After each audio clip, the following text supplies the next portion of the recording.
Meron po tayong isang copy and dalawang cutter na kakailanganin natin. Tsaka isa pong wire na makikita po sa video na ikakat po namin yung wire.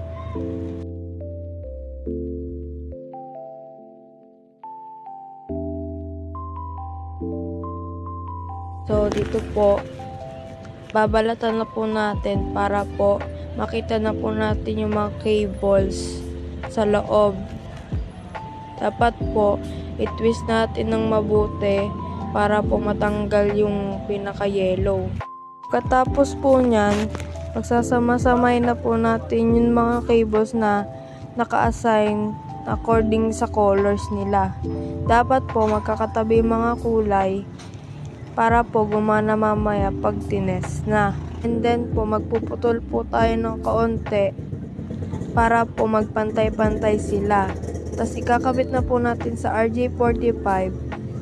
Pagkatapos po nun, hihigpitan na po natin yung RJ45 para po hindi na po matanggal sa pagkakakabit ng mga cables. Dapat po mag-ingat po tayo sa paghihigpit dahil pwede po itong matanggal.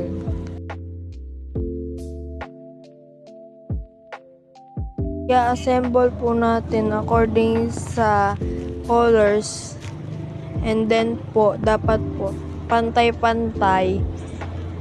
Tapos kakabit na po natin sa RJ45 and then hihigpitan na po ulit natin yung kabilang side.